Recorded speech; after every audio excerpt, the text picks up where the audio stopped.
ನಮಸ್ಕಾರ ಆತ್ಮೀಯ ಪೋಷಕರೇ ಮತ್ತು ವಿದ್ಯಾರ್ಥಿಗಳೇ, ನೀವು ನೋಡ್ತಾ ಇದ್ದೀರಿ NJ Smart Academy YouTube channel ಇನ್ ಕನ್ನಡ. ಸೊ ಬನ್ನಿ, ನಿನ್ನೆ ದಿನ ಒಂದು ಮೊರಾರ್ಜಿ ದೇಸಾಯಿ ವಸತಿ ಶಾಲೆಗಳಿಗೆ ಸಂಬಂಧಪಟ್ಟಂತೆ 2026-27ನೇ ಸಾಲಿಗೆ ಒಂದು ಪ್ರವೇಶ ಪರೀಕ್ಷೆನ ಬರೀಲಿಕ್ಕೆ ಅರ್ಜಿಯನ್ನು ಆಹ್ವಾನಿಸಲಿದ್ದಾರೆ. ಸೊ ಯಾವಾಗ ಒಂದು ಈ ಪ್ರೊಸೆಸ್ ಶುರು ಆಗುತ್ತೆ, ಹಿಂದೆ ಶುರು ಆಗಿದೆ, ಏನು ತಡ ಇಲ್ಲ. ಸುಮಾರಷ್ಟು ಒಂದು ಪೋಷಕರು ನನಗೆ ವೈಯಕ್ತಿಕವಾಗಿ ಕರೆ ಮಾಡಿ ಕೇಳ್ತಾ ಇದ್ರು, ಸರ್ ಮೌಲಾನಾ ಆಜಾದ್ ಮಾದರಿ ವಸತಿ ಶಾಲೆಗಳಿಗೆ ಆಲ್ರೆಡಿ ಅಪ್ಲಿಕೇಶನ್ ಶುರುವಾಗಿದೆ, ನಿಮ್ದು ಯಾವಾಗ ಸರ್ ಅಂತಂದೇಳಿ. ಸೊ ಇಲ್ಲ, ಈ ಸರಿ ಒಂದು ಹೊಸ ಅಪ್ಡೇಟ್ನೊಂದಿಗೆ ಈ ಸರಿ ತುಂಬ ಒಂದು ಉತ್ತಮವಾಗಿ ಒಂದು ಡಿಪಾರ್ಟ್ಮೆಂಟ್ ಏನು KA ಅನ್ನೋ ಒಂದು ಇಲಾಖೆ ಇದೆಯಲ್ಲ, ಹೊಸದಾಗಿ ಒಂದಿಷ್ಟು ಮಾಡಿಫಿಕೇಶನ್ ಮಾಡಿ ಒಂದು ಅರ್ಜಿಯನ್ನು ಆಹ್ವಾನಿಸ್ತಾ ಇದೆ.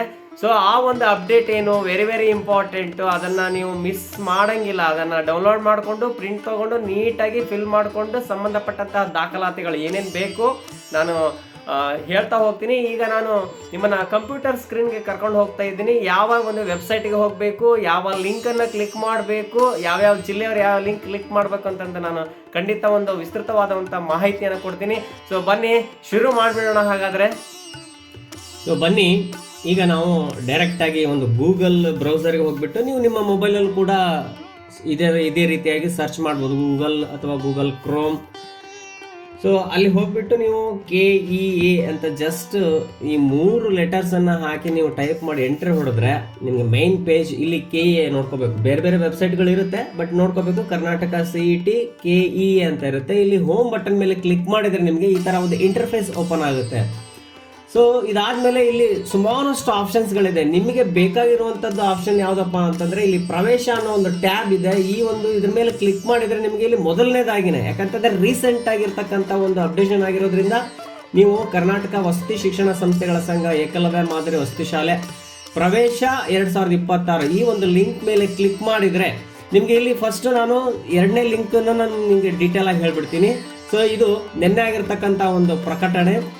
ನೋಡೋಣ ಬನ್ನಿ, ಏನೇನು ನಾವು ಸ್ಟೆಪ್ಸನ್ನು ತಗೋಬೇಕು, ಯಾವ ರೀತಿ ಇರುತ್ತೆ ಅಂತಕ್ಕಂಥದ್ದನ್ನು ನೋಡ್ತಾ ಹೋಗೋಣ. ಓಕೆ, ನೀವಿಲ್ಲಿ ನೋಡ್ಬೋದು ಒಂದು ಅಧಿಸೂಚನೆ ಹೊರಡಿಸಿದ್ದಾರೆ. ಕರ್ನಾಟಕ ವಸತಿ ಶಿಕ್ಷಣ ಸಂಸ್ಥೆಗಳ ಸಂಘ ಮತ್ತು ಪರಿಶಿಷ್ಟ ವರ್ಗಗಳ ಕಲ್ಯಾಣ ಇಲಾಖೆ ವ್ಯಾಪ್ತಿಯಲ್ಲಿರುವ ಮೊರಾರ್ಜಿ ದೇಸಾಯಿ ವಸತಿ ಶಾಲೆ ಆಗಿರ್ಬೋದು, ಕಿತ್ತೂರಾಣಿ ಚೆನ್ನಮ್ಮ ವಸತಿ ಶಾಲೆ ಆಗಿರ್ಬೋದು, ಏಕಲವ್ಯ ಮಾದರಿ ವಸತಿ ಶಾಲೆ, ಈ ರೀತಿ ಅನೇಕ ಒಂದು ಹೆಸರಿನಿಂದ ಇರತಕ್ಕಂತಹ ವಸತಿ ಶಾಲೆಗಳಿಗೆ, ಇದು ಮೌಲಾನಾ ಆಜಾದ್ ಮಾದರಿ ವಸತಿ ಶಾಲೆ ಅಲ್ಲ, ಇದು ಕ್ರೈಸ್ಟ್ನ ಅಡಿಯಲ್ಲಿ ಬರುವಂತಹ ವಸತಿ ಶಾಲೆಗಳು ಏನು 850ಕ್ಕೂ ಹೆಚ್ಚು ವಸತಿ ಶಾಲೆಗಳಿದೆ. ಆ ವಸತಿ ಶಾಲೆಗಳಿಗೆ 2026 ಮತ್ತು 27ನ ಶೈಕ್ಷಣಿಕ ಸಾಲಿಗೆ 6ನೇ ತರಗತಿ ಪ್ರವೇಶಕ್ಕೆ ಇರುವಂತಹ ಒಂದು ಪರೀಕ್ಷೆ ಇದು. ಸೊ ಇಲ್ಲಿ ನೀವು ನೋಡ್ಬೋದು ಒಂದು ಆರ್ಡರ್ ಡೇಟ್ ಇದೆ. ಸೊ ದಿನಾಂಕ 9/1/2026 ಒಂದು ಅಧಿಸೂಚನೆ ಹೊರಡಿಸಿದ್ದಾರೆ ಅಂತಕ್ಕಂಥದ್ದು. ಸೊ ನಮಗೆ ವೆರಿ ಇಂಪಾರ್ಟೆಂಟು ಇದೆಲ್ಲ ಏನು ಬೇಕಾಗಿಲ್ಲ. ನಮಗೆ ವೆರಿ ಇಂಪಾರ್ಟೆಂಟ್ ಏನು ಬೇಕಾಗಿದೆಪ್ಪ ಅಂತಂದರೆ ಅಭ್ಯರ್ಥಿಗಳು ಅಥವಾ ಪೋಷಕರು ತಮ್ಮ ಮಕ್ಕಳನ್ನ 6ನೇ ತರಗತಿ ವಸತಿ ಶಾಲೆಗಳಿಗೆ ದಾಖಲಿಸಲು ದಿನಾಂಕ 10/1/2026 ಪ್ರಾಧಿಕಾರದ ವೆಬ್ಸೈಟ್ನಿಂದ ಘೋಷಣಾ ಪತ್ರವನ್ನು, ಅಂದರೆ ಇದೇ ಹೊಸದಾಗಿ ಬಂದಿರತಕ್ಕಂಥ ಈ ವರ್ಷ ಅಪ್ಡೇಟು. ಸೊ ಕಳೆದ ವರ್ಷಗಳಲ್ಲಿ ಏನಾಗ್ತಾ ಇತ್ತು ಅಂತಂದರೆ ಶಾಲೆಗಳಿಗೆ ಹೋಗಬೇಕಾಗಿತ್ತು, ಅಲ್ಲಿ ಅರ್ಜಿಯನ್ನು ತೆಗೆದುಕೊಳ್ಬೇಕಾಗಿತ್ತು, ಹಿಂಗೆ 2 ಸಾರಿ ಓಡಾಡ್ತಾ ಇದ್ರಿ. ಬಟ್ ಈ ವರ್ಷದಿಂದ ಹಾಗಲ್ಲ, ಹೊಸದಾಗಿ ಒಂದು ತುಂಬ ಈ ಪೋಷಕರಿಗೆ ಒಂದು ಅನುಕೂಲವಾದಂತಹ ಕೆಲಸನ ಮಾಡಿಕೊಟ್ಟಿದೆ ಡಿಪಾರ್ಟ್ಮೆಂಟು. ಸೊ ಬನ್ನಿ, ಆ ಒಂದು ಪತ್ರನ ನಾನು ನಿಮಗೆ ಆಮೇಲೆ ಏನೇನು ಫಿಲ್ ಮಾಡಬೇಕು ಅಂತ ಅದಾದಮೇಲೆ ಇದು ಮುಗಿದ ಮೇಲೆ ನಾನು ಹೇಳ್ತೀನಿ ಅದನ್ನು. ಸೊ ಅದನ್ನು ಭರ್ತಿ ಮಾಡಿಬಿಟ್ಟು 25/1/2026 ಸಂಜೆ 4ರ ಒಳಗೆ, ಅಂದರೆ ಇದೇ ತಿಂಗಳ 25ನೇ ತಾರೀಕು ಲಾಸ್ಟ್ ಡೇಟ್ ಇದೆ. ಸೊ ಎಕ್ಸ್ಟೆಂಡ್ ಆಗುತ್ತೆ ಅಂತಂದೇಳಿ ಕಾಯ್ಕೋತಾ ಕೂರೋಕೆ ಹೋಗಬೇಡಿ. ಸೊ ಕೆಲವು ಅಭ್ಯರ್ಥಿಗಳು ಏನು ಮಾಡ್ತಾರೆ ಅಂದರೆ, ಪೋಷಕರು ಏನು ಮಾಡ್ತಾರೆ ಅಂತಂದರೆ ಎಲ್ಲ ಡಾಕ್ಯುಮೆಂಟ್ಸ್ಗಳನ್ನ ರೆಡಿ ಇಟ್ಕೊಂಡಿರಲ್ಲ. ಇವಾಗ ಕ್ಯಾಸ್ಟ್ ಆ್ಯಂಡ್ ಇನ್ಕಮ್ ಸರ್ಟಿಫಿಕೇಟ್ಗಳಿಗೆ ಮಾಡಿಸ್ಲಿಕ್ಕೆ ಹೋಗೋದು. ಸೊ ಒಂದು ಏನು ಮಾಡಬೇಕು ಅಂತಂದರೆ, ನೀವು ಎಲ್ಲ ಅಪ್ಡೇಟ್ ಇರಬೇಕು. ಅಭ್ಯರ್ಥಿಗಳಿಗೆ ಏನು ಮಾಹಿತಿಯನ್ನು ಕೇಳಿರ್ತಾರೆ, ಅವರ ಒಂದು ಪ್ರವೇಶ ಪರೀಕ್ಷೆಗೆ ಏನೆಲ್ಲ ಮಾಹಿತಿಗಳು ಬೇಕು, ಆ ಒಂದು ವಿಡಿಯೋನು ಕೂಡ ನನ್ನ ಹಳೆ ವಿಡಿಯೋಗಳಿದೆ, ಏನೇನು ಡಾಕ್ಯುಮೆಂಟ್ಸ್ ಬೇಕು. ಸೊ ಅದ್ರ ಜೊತೆಗೆ ಈ ವರ್ಷದ ಒಂದು ಹೊಸ ಅಪ್ಡೇಟ್ ಇದೆ. ಸೊ ಅದನ್ನು ನೀವು ನೀಟಾಗಿ ಫಿಲ್ ಮಾಡಿಕೊಂಡು ಹೋಗಬೇಕಾಗುತ್ತೆ. ಸೊ 25ನೇ ತಾರೀಕಿನ ಒಳಗೇ ನೀವು ಎಲ್ಲ ರೆಡಿ ಮಾಡಿಕೊಂಡು ಕೊನೆ ದಿನಾಂಕದೊಳಗೆ ಅಲ್ಲಿವರೆಗೂ ಕಾಯ್ದಕ್ಕೆ ಹೋಗ್ಬೇಡಿ. ಯಾಕಂತಂದರೆ ಒಂದು ಸರಿ ಸರ್ವರ್ ಡೌನ್ ಆಗ್ತಕ್ಕಂಥದ್ದು ಅಥವಾ ಏನೋ ಡಾಟಾ ಫ್ರೀಸ್ ಆಗೋವಂಥದ್ದು ಚಾನ್ಸಸ್ ಕೂಡ ತುಂಬ ಇರುತ್ತೆ. ಸೊ ಹಾಗಾಗಿ ನೀವು ಅರ್ಲಿಯಾಗಿ ಒಂದು 2-3 ದಿವಸ ಇನ್ನೂ ಲಾಸ್ಟ್ ಡೇಟ್ ಇದೆ ಅನ್ನೋಕ್ಕಿಂತ ಮುಂಚೆನೇ ಎಲ್ಲ ಡಾಕ್ಯುಮೆಂಟ್ಸ್ಗಳನ್ನ ರೆಡಿ ಮಾಡ್ಕೊಂಡು ಹೋಗಬೇಕಾಗುತ್ತೆ. ಸೊ ವೆರಿ ಇಂಪಾರ್ಟೆಂಟ್ ಥಿಂಗ್ ಏನಪ್ಪಾ ಅಂತಂದ್ರೆ, ಸರ್ ನಾವು ಎಲ್ಲರೂ ಅಪ್ಲೈ ಮಾಡ್ಬೋದಾ ಈ ಒಂದು ವಸತಿ ಶಾಲೆಗಳಿಗೆ ಅಂತಂದ್ರೆ ಸಾಧ್ಯ ಇಲ್ಲ. ಯಾಕೆ ಅಂತಂದ್ರೆ ಇಲ್ಲಿ SC ST ಪರಿಶಿಷ್ಟ ಜಾತಿ ಪರಿಶಿಷ್ಟ ವರ್ಗ ಅವರ ಒಂದು ಕುಟುಂಬದ ವಾರ್ಷಿಕ ಆದಾಯದ ಮಿತಿ ಬಂದ್ಬಿಟ್ಟು 2,500 ಮಾತ್ರ ಆಗಿರುತ್ತೆ. ಅದ್ರ ಮೇಲ್ಪಟ್ಟವರಿಗೆ ಅವಕಾಶ ಇರಲ್ಲ. ಹಾಗೆ ಹಿಂದುಳಿದ ವರ್ಗ ಏನು ಕ್ಯಾಟಗರಿ 1 ಅಂತ ಏನು ಕರಿತೀವಿ ಅವ್ರಿಗೂ ಕೂಡ 2.5 ಲಕ್ಷ ಆದಾಯದ ಮಿತಿ ಇದೆ. ಸೊ ಅದೇ ರೀತಿಯಾಗಿ ಹಿಂದುಳಿದ ವರ್ಗ 2A 2B 3A 3B ಇವರಿಗೆ 1 ಲಕ್ಷ ಮಾತ್ರ ಇದೆ.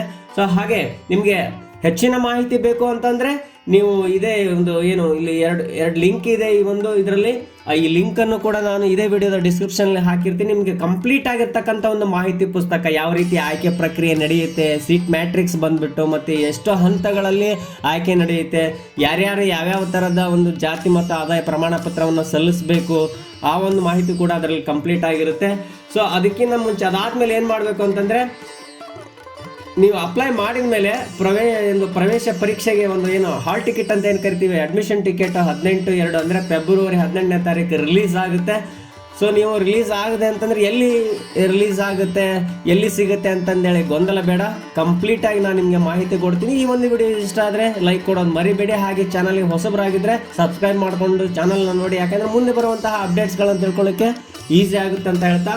ಸೊ ವೆರಿ ಇಂಪಾರ್ಟೆಂಟ್ ಏನು ಬೇಕಪ್ಪ ಅಂತಂದರೆ, ಅಭ್ಯರ್ಥಿ ಈಗಾಗಲೇ 5ನೇ ತರಗತಿಯಲ್ಲಿ ವ್ಯಾಸಂಗ ಮಾಡ್ತಾ ಇರಬೇಕು. ಮತ್ತು ಅದೇ ಶಾಲೆಯಿಂದ ಸ್ಯಾಟ್ಸ್ ಸಂಖ್ಯೆ, ಇತ್ತೀಚಿನ ಭಾವಚಿತ್ರ ಆಗಿರ್ಬೋದು ಮತ್ತು ಮೀಸಲಾತಿಗೆ ಸಂಬಂಧಿಸಿದ ಎಲ್ಲ ಮೂಲ ದಾಖಲಾತಿಗಳನ್ನು ಅಥವಾ ಜೆರಾಕ್ಸ್ ಪ್ರತಿಗಳನ್ನು ತೆಗೆದುಕೊಂಡು, ಅಂದರೆ ಒರಿಜಿನಲ್ಸ್ ಇರಬೇಕು, ಅದ್ರ ಜೊತೆ ಒಂದು ಸೆಟ್ ನೀವು ಜೆರಾಕ್ಸ್ಗಳನ್ನು ಸಂಬಂಧಪಟ್ಟ ನಿಮಗೆ ಹತ್ತಿರದ ಯಾವುದೇ ವಸತಿ ಶಾಲೆ ಆಗಿರ್ಬೋದು. ಯಾವುದೇ ಅಂತಂದರೆ ಇಲ್ಲಿ ಕ್ರೈಸ್ತನಾಡಿಯಲ್ಲಿ ಕಾರ್ಯನಿರ್ವಹಿಸ್ತಾ ಇರುವಂತಹ ವಸತಿ ಶಾಲೆಗಳು ಮಾತ್ರ. ಸೊ ಅಲ್ಲಿ ಹೋಗ್ಬಿಟ್ಟು ನೀವು ಶಾಲೆ ಆಗಿರ್ಬೋದು, ಕಾಲೇಜ್ ಆಗಿರ್ಬೋದು, ಅಲ್ಲಿ ಪ್ರಾಂಶುಪಾಲರನ್ನ ಭೇಟಿಯಾಗಿ ಇನ್ನೂ ಏನಾದರೂ ಹೆಚ್ಚಿನ ಮಾಹಿತಿ ಇದ್ರೆ ನೀವು ತಿಳ್ಕೊಳ್ಬೋದು.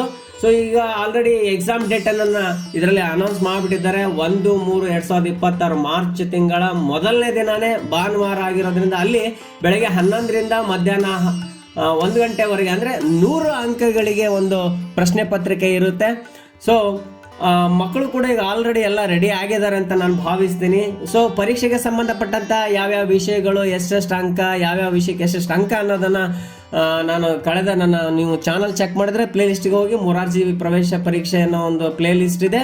ಆ ಪ್ಲೇ ಲಿಸ್ಟ್ ಲಿಂಕನ್ನು ಕೂಡ ನಾನು ಇದರಲ್ಲಿ ಶೇರ್ ಮಾಡ್ತೀನಿ. ಸೊ ಅಂದರೆ ಪರೀಕ್ಷೆ ಬರೀಲಿಕ್ಕೆ ಹೆಲ್ಪ್ ಆಗುತ್ತೆ ಅಂತ. ಸೊ ಇದೇ ರೀತಿ ವಸತಿ ಶಾಲೆಗಳ ಆಯ್ಕೆಯ ಆದ್ಯತಾ ಕ್ರಮ ಅಂತ ಇಟ್ಸ್ ವೆರಿ ಇಂಪಾರ್ಟೆಂಟ್. ಅಂದರೆ ಜಿಲ್ಲೆಗಳಲ್ಲಿ ಸುಮಾರು 20, 25 ಹಿಂಗೆ 30 ಅಂದರೆ ನಿಮ್ಮ ಜಿಲ್ಲೆಯಲ್ಲಿ ಎಷ್ಟಿದೆ ಅಷ್ಟು ಶಾಲೆಗಳ ಒಂದು ಲಿಸ್ಟ್ ಇರುತ್ತೆ. ನಿಮಗೆ ಯಾವ ಶಾಲೆ ಮೊದಲ ಆಯ್ಕೆ, ಫಸ್ಟ್, ಸೆಕೆಂಡ್, ಥರ್ಡ್, ಫೋರ್ತ್ ಹೀಗೆ ನೀವೇ ಅದನ್ನು ಗುರ್ತು ಮಾಡಿ ಕೊಡಬೇಕಾಗುತ್ತೆ. ಯಾಕೆ ಅಂತಂದರೆ ಮಗು ನಾಳೆ ಅಂಕಗಳ ಆಧಾರದ ಮೇಲೆ ಈಗ ನೀವು ಆದ್ಯತೆಗಳನ್ನು ನೀವು ನಮೂದು ಮಾಡಿ ಕೊಟ್ಟಿಲ್ಲ ಅಂದರೂ ಕೂಡ ಅಪ್ಲೈ ಮಾಡಲ್ಲ. ಬಟ್ ನಿಮ್ಗೆ ಯಾವುದು ಚಾಯ್ಸ್, ಯಾವ್ದು ಶಾಲೆ ಬೇಕು ಅಂತಕ್ಕಂಥದ್ದನ್ನು ನೀವು ಆದ್ಯತೆಯನ್ನು ಹಾಕಿ ಕೊಡಬೇಕಾಗುತ್ತೆ.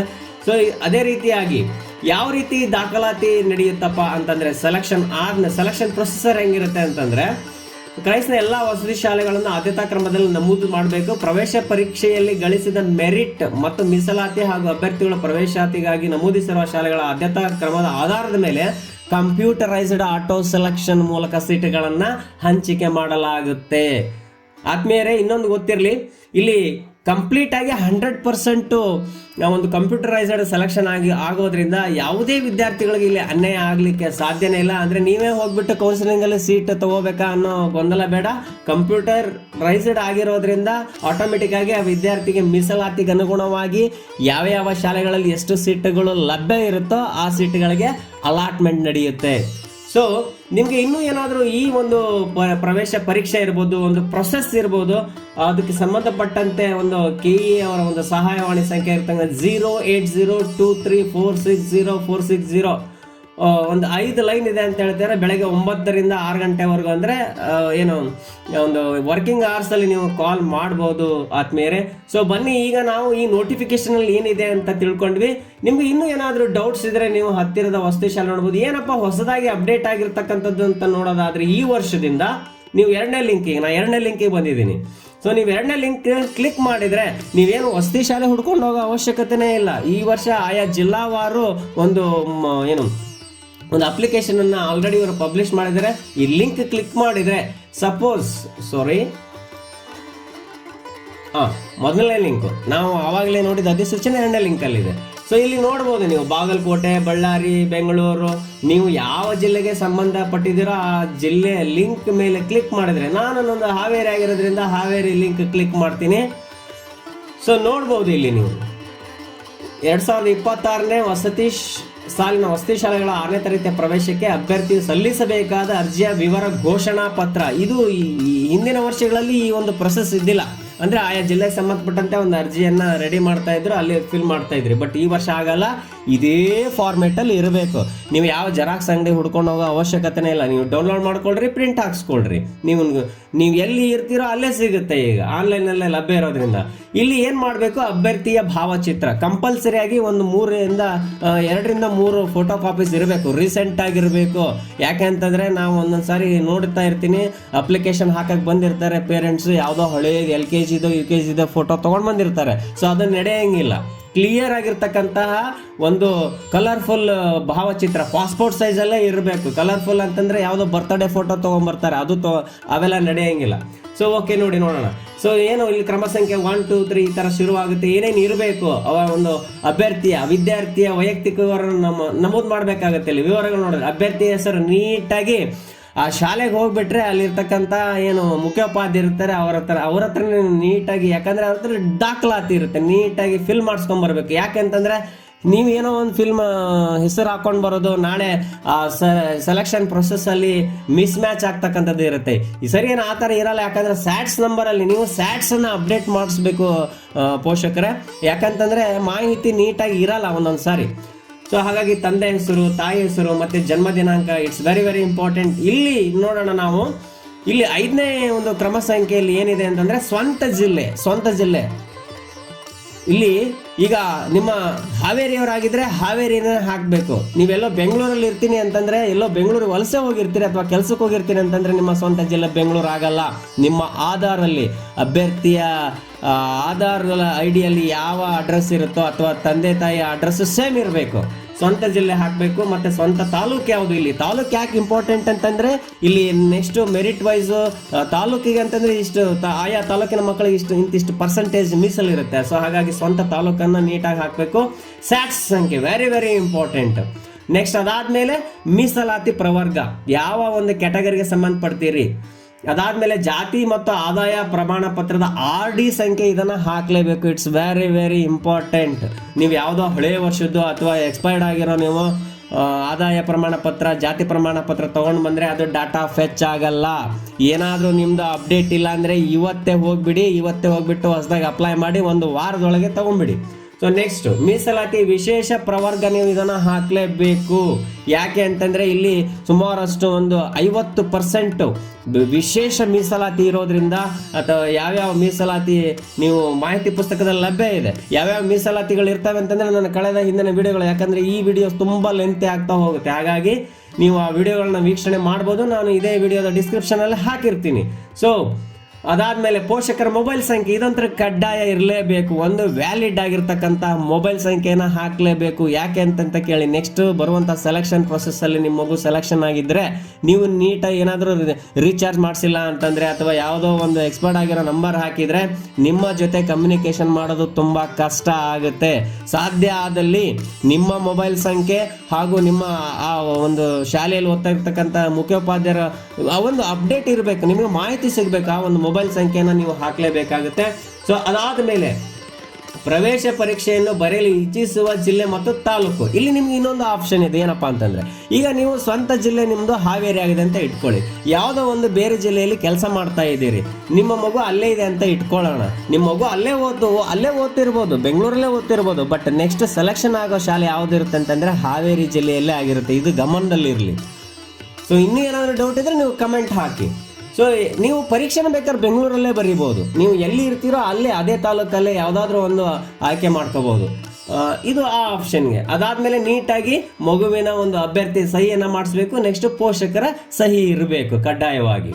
ಸೊ ಇಲ್ಲಿ ನೋಡೋದಾದ್ರೆ ನಮಗೆ ನೆಕ್ಸ್ಟ್, ಈಗ ನಾನು ಹಾವೇರಿ ಜಿಲ್ಲೆ ತೆಗೆದುಕೊಂಡಿರಿಂದ ಹಾವೇರಿ ಜಿಲ್ಲೆಯಲ್ಲಿ ಎಷ್ಟು ವಸತಿ ಶಾಲೆಗಳಿದೆ ಅಂತಂದ್ರೆ 28 ವಸತಿ ಶಾಲೆಗಳಿದೆ. 28 ವಸತಿ ಶಾಲೆಗಳಿದೆ ಅಂತಂದ್ರೆ ಇಲ್ಲಿ ತಾಲೂಕುವಾರು ಮತ್ತೆ ಡಿವೈಡ್ ಆಗ್ತಾ ಹೋಗುತ್ತೆ. ನಿಮ್ಮ ತಾಲೂಕು ಯಾವ್ದು, ಸಪೋಸ್ ನಿಮ್ಮದು ಇದು ಹಾನಗಲ್ ತಾಲೂಕಾಗಿ ಆಗಿದ್ರೆ ಸೊ ಹಾನಗಲ್ ತಾಲೂಕಲ್ಲಿ ಯಾವ್ಯಾವ ಶಾಲೆಗಳು ಬರುತ್ತೆ ಅಂತ ನೋಡ್ಕೊಳ್ಳಿ ನೀವು. ಹಾನಗಲ್ ತಾಲೂಕಲ್ಲಿ ಕಲ್ಕೆರಿ ಒಂದು ಶಾಲೆ ಇದೆ, ಅದಾದ್ಮೇಲೆ ಅಕ್ಕಿಹಾಲೂರು ಈ ರೀತಿ ಮತ್ತೆ ಕೊಪ್ಪರ್ಶಿಕೊಪ್ಪ ಅನ್ನೋಂಥ ಸ್ಥಳಗಳಲ್ಲಿ ವಸತಿ ಶಾಲೆಗಳಿದೆ. ನಿಮಗೆ ಆ ತಾಲೂಕಲ್ಲಿ ಫಸ್ಟ್ ಪ್ರಿಯಾರಿಟಿ. ನಿಮಗೆ ಕಲ್ಕೆರಿ ಬೇಕಿದ್ರೆ ಕಲ್ಕೆರಿ ಕೊಡಿ, ಇಲ್ಲ ಅಕ್ಕಿಹಾಲೂರು ಇದ್ರೆ ಅಕ್ಕಿಹಾಲೂರು, ಹಿಂಗೆ 1, 2, 3, 4.